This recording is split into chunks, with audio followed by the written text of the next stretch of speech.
But if you want a thorough understanding of his life and how what's up, everybody? So I'm sitting here preparing some breakfast for my son. Got a little Belgian waffle, some berries, and he likes his whole eggs fried over hard, so I'm gonna make him 2 fried eggs over hard. And I'm listening to a sermon, which is the most important part, because it's important to start our day with priming our mind and aligning our mind with power, right? So that's where I'm at. And the waiting period is not, I don't care how. Shout out to my girl, Muscle Mommy Serenity. Keeps me loaded up with fresh eggs from her chickens. She's hooked me up over the past month or so, like with so many eggs. So we're all experiencing the scarcity or overpriced of eggs these days. So, absolute blessing. So what I'm going to do first with these eggs is the ones that I'm going to use, I'm going to wash them first. Everything happens in due season. You plant the seeds and you allow them to mature. The important thing, the takeaway there is understanding that when you're planting the seeds, that you can't determine the season.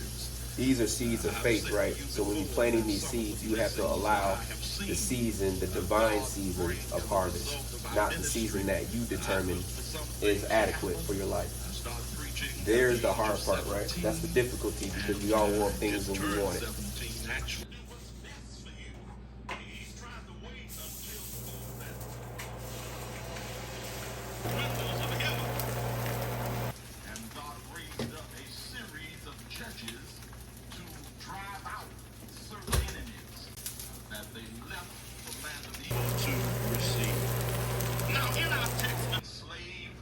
So this is the meal I prepared for him. Got a waffle, 2 eggs fried over hard, and some berries. And then I'll give him some lemon water also. Liam's Realm. Dude, that was crazy, go. I got great footage for that video, though. That's perfect. Is it, son? Mm-hmm. Is it good footage? Yeah. I'm gonna do a video on a certain gun, and because like it's like really good. I got 10 eliminations with that. Nice. You gonna do a video on eating some good breakfast?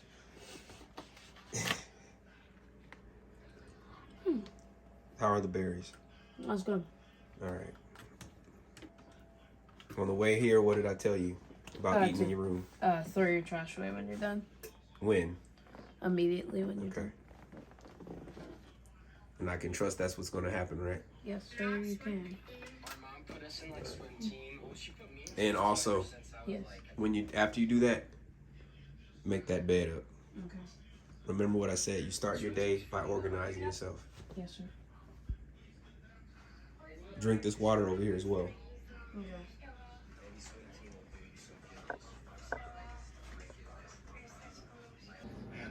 Woke up and got my calendar for June ready. All these orange marks are my training days.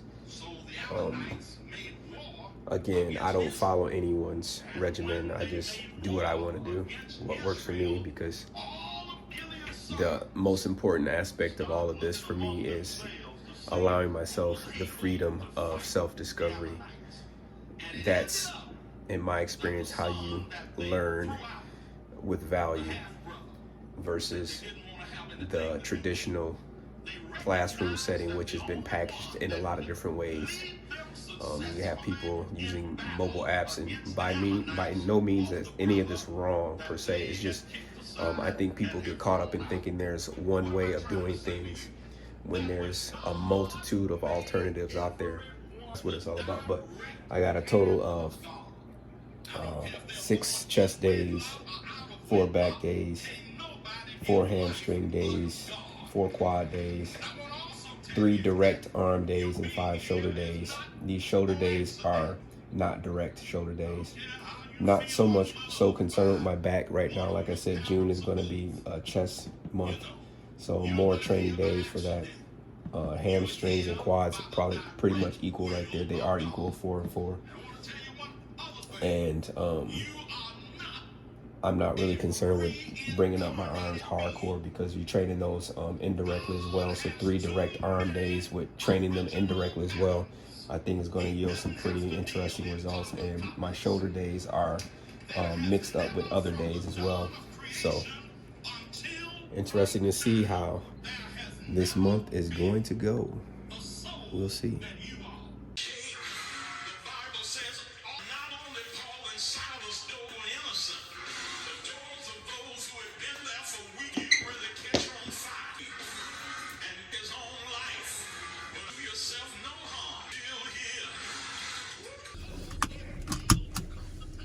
First off, I want to ask everyone that is viewing this video to give me a thumbs up right now. Right now, I appreciate it.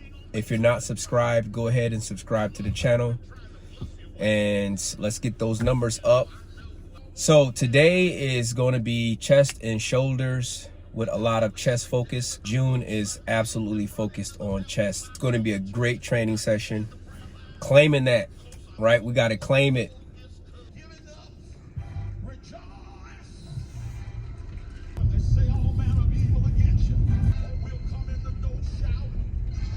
So in my journey and path of trying to improve myself on every level of my life, one of the biggest things I'm starting to realize is that when you're moving in a certain direction and it's genuine intention, and I think when you're on to the right path, a lot of things start to, in some ways, disturb you, right? Messages, music, people.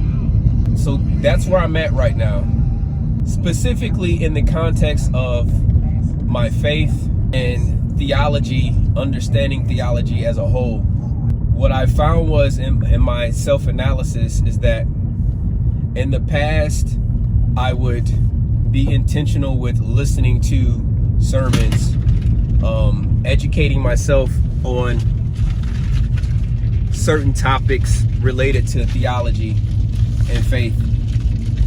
And I felt like that time I allotted to learn or devote to that time was enough. But now I'm in a space where there's nothing better I could be using my time and devoting my time towards.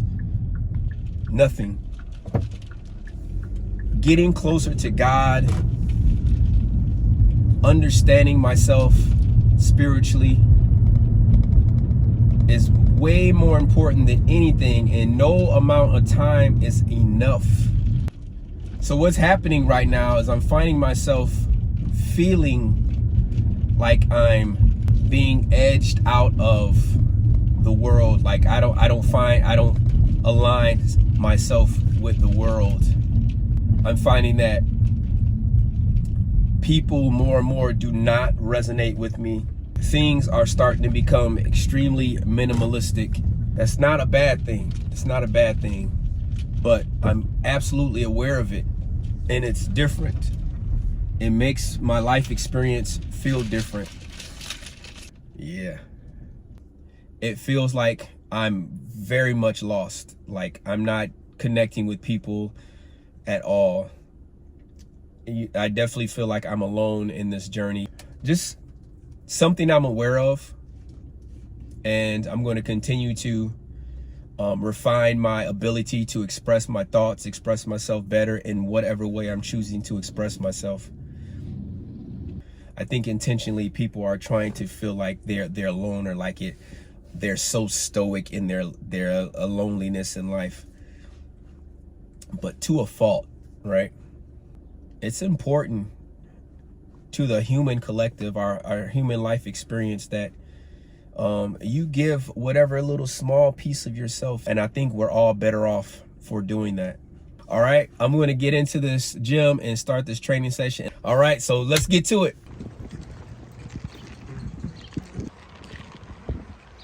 Clear skies. That car over there. It's nice. People are out enjoying themselves.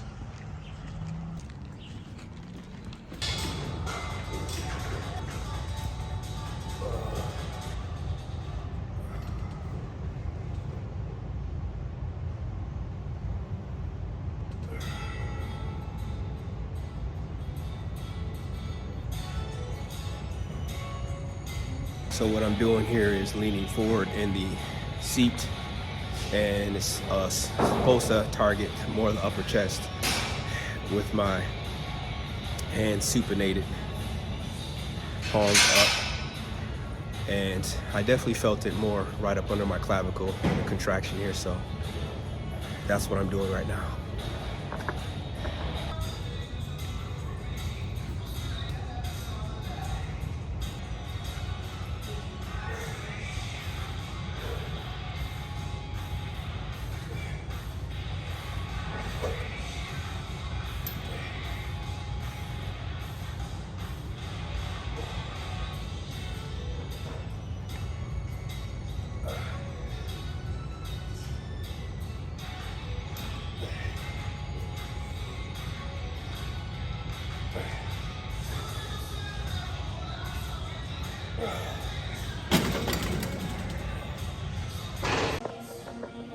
All right.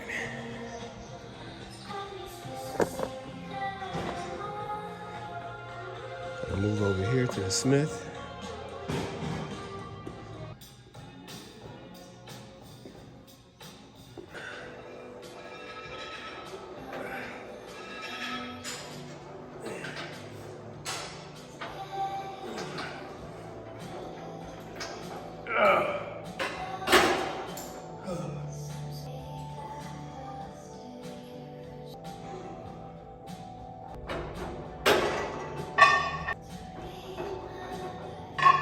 So I added another 10 pounds to each side, and I probably can't go much heavier than that just because of the grip.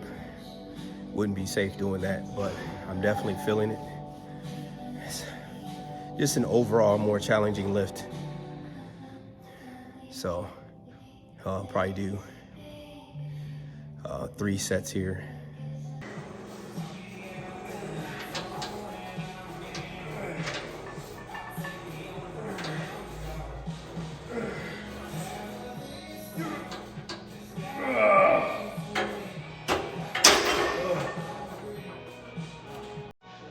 Two more sets to do. So when I'm pressing that, I definitely see the top portion of my pecs stretched and contracting it through the entire movement. And it feels a lot different from this type of grip versus this type of grip. So you feel a lot of the stretch here in this type of grip. And then as you're pressing, you almost have to bring your hands inward to feel it. So if you go straight like this, you don't feel it as much. But as you coming inward, you definitely feel it. Versus like this, and it's stretched, and I'm pressing straight, I feel it through the whole movement.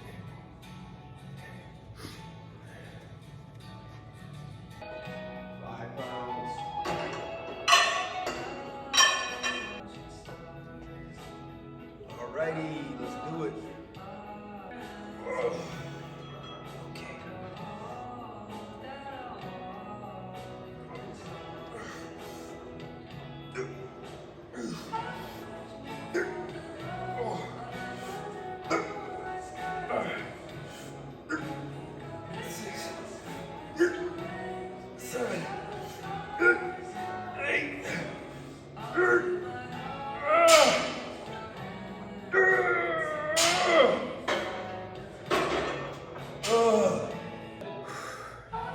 Oh yeah. Underhand.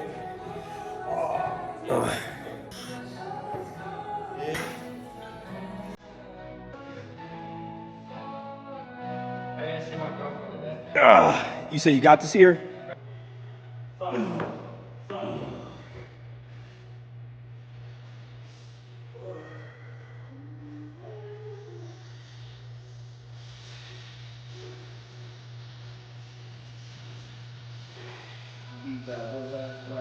So what I'm trying to do on them dumbbells is push up and bring it in over my head and get the squeeze at the top of my chest. So I'm doing like this.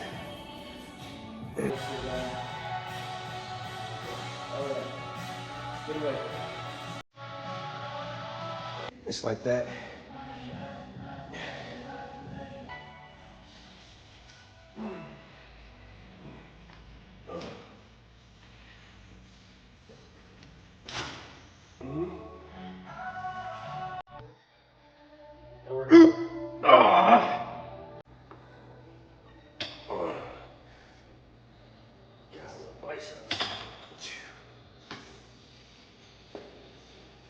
Oh yeah.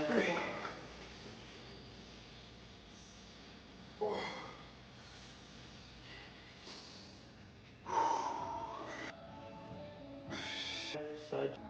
Get this. Come on. 2, 3. 5 more. Come on. 4. 5. 6. 2 more. Let's go. 1 more. Push. You could add 2 more. You could add 2 more easily. Yeah, I'm just trying to keep it in reserve because I still got Couple more.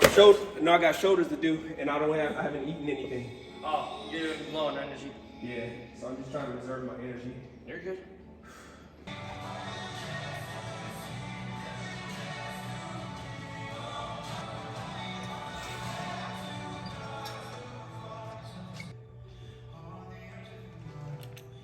Oh, we're going across. Okay. Oh yeah.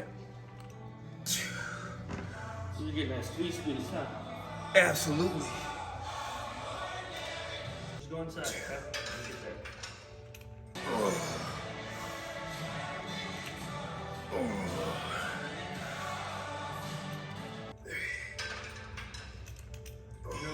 Just go inside.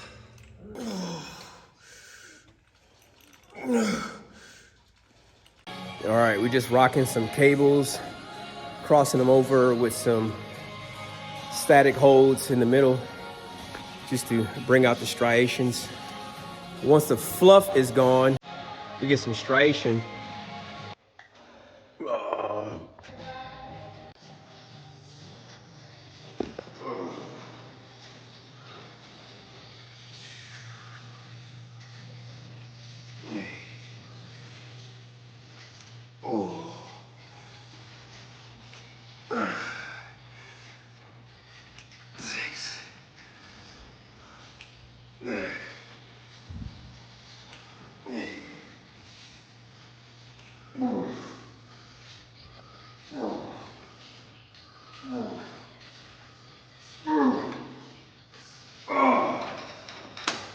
All right, I made it to the tail end of today's session. It's been a good session. I had a buddy of mine, Loki, pop in on me and gave me a boost of energy that I definitely needed. So just finishing up with some superset of rear delt on the Pec Deck Fly and seated laterals on the machine. And I'm not counting reps, I'm just pumping out as many sets as I can, but I am doing static holds at the beginning of the set and then at the end of the set also. So I'll show you what that looks like. Check it out. Static hold is going to activate the muscle and keep it engaged throughout the reps. And then at the end, another static hold is just going to really force the muscle to burn out, if you will. Okay, check it out.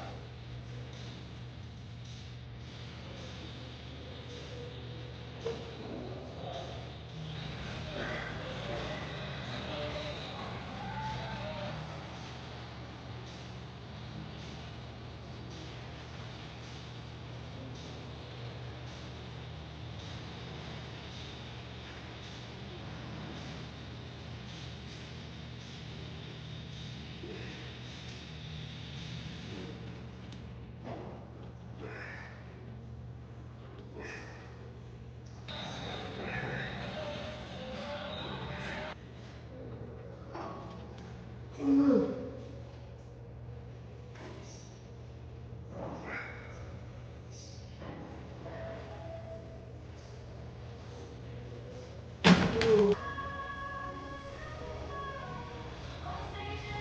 static hold at the beginning of the set and at the end is an absolute game changer. Again, this is all learned through being adventurous, not going into every single session with someone else's doctrine of what worked for them and what worked for their clients. I'm not saying that none of that stuff works. All I'm saying is there's alternatives. That's all I'm saying. And being adventurous has yielded so many results for me, not just in terms of what happens in the gym, but what happens in life as a whole, which is exponentially more important than gains in the gym. So hopefully that helps you. I want to wish you all a phenomenal day wherever you are in the world. Build good habits and make the best decisions with the information you have. And remember, what you consistently do determines your reality. Peace.